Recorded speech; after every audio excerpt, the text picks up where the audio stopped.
Will Robert Saleh and the 49ers re-sign Javon Kinlaw? No, they will not. And I was of the thought that it was going to happen when it first kind of came. I thought it was going to happen, but no. I think that drafts take themes. In this year's draft is D-line. You can find guys like Javon Kinlaw in this year's draft. You want to find somebody better than him, but you can find the same body type. I mean, there's guys all over the draft right now. If you're looking at a guy that's a big kind of like Javon Kinlaw type dude, you can go all the way to Alfred Collins, 6'5" guy out of 321. So you want somebody that's 6'5", 300 pounds, looks like a Greek god, but has a slow first step. Have at it. Alfred Collins, eat your heart out. We can find that's the main point, is that we can find. And they compare him to Javon Kinlaw on NFL.com. Say it again? They compare him to Javon Kinlaw on NFL.com. Do they really? Yes, they do. You're lying. Are you saying that to make a joke? Hold on.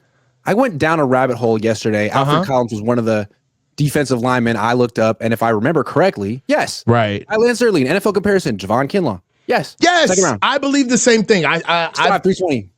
Yeah. So there's guys around that you could do that with. I mean, for much less money. That's my point. So I think that Javon Kinlaw is one of those guys where you just have to say no. He's like the Chrysler 300. When you first got it, you're like, kind of looks like a Phantom, doesn't it? Kind of looks like a Phantom. And then after a while, the paint job got a little dusty. You had a fender bender, and it's like, dude, it's a 300. Let it go. Let it go. Let me make the case for bringing Javon Kinlaw back. Let me make the case, but this is biased because me and him go back and we're friends. So you can make the head case for bringing him back. What are you talking about, Grant?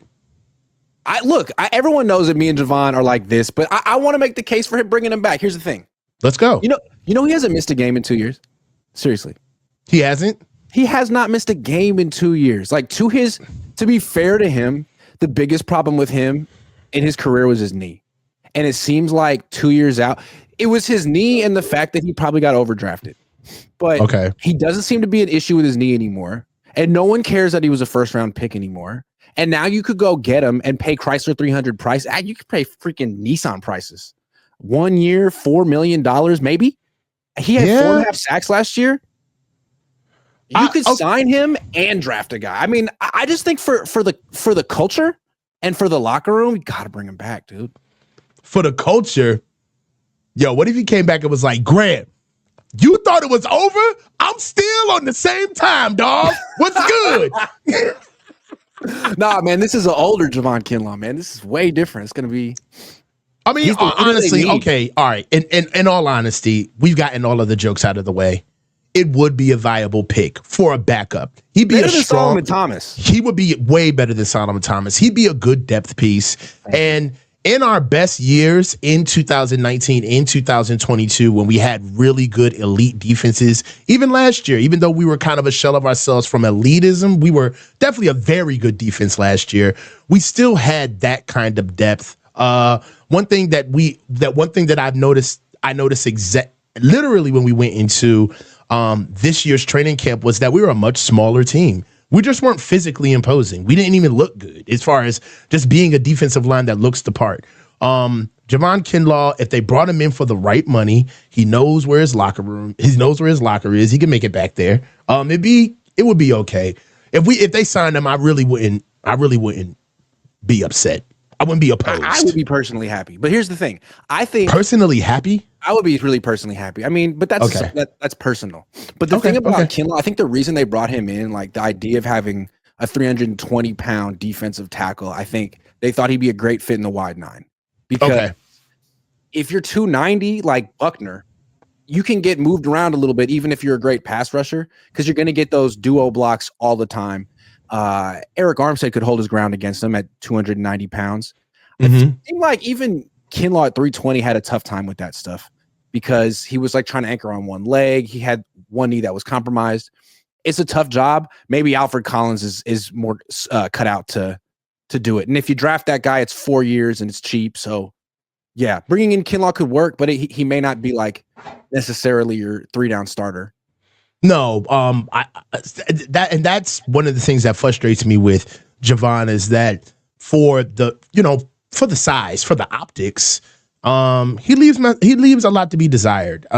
Even if you had him, you can't use him on passing downs. You would only need him to be a true run stuffer, right? To be able to come in and take over first and second down. Pass rusher than run stuffer, but maybe you think that crazy. You think he can be relied on third down? Level hurts him in the run game.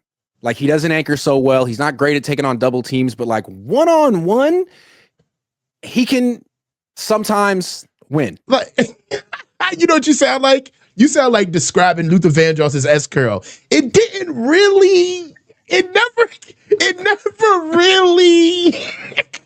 I mean, it was there. It was shiny, but never had the pad. I mean, unless I didn't watch him that much with the Jets. I saw he had good numbers and he didn't get hurt. He's always had an issue with pad level, and I feel like that hurts you more in run defense than pass rush. You can kind of pop up and like Alden Smith had terrible pad level, but he was a great pass rusher. Yeah. Okay. Yeah, but I don't think we'd be dependent on him to do anything but just come in, and actually be a second string guy. We got a lot of those already. Yeah. I don't know, man. For the right price, right price. And really, honestly, I could see Javon Kinlaw going somewhere where he has, like, I feel like his workload would be shrunk down a lot to, hey, man, we need you to just come in here and rush the passer on first down. Like, we want you to come in here and on third down, just stay in your gap.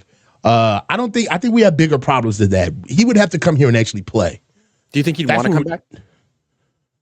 No, not with Eric Armstead gone. Interesting. It's a very different team. It's a very different team.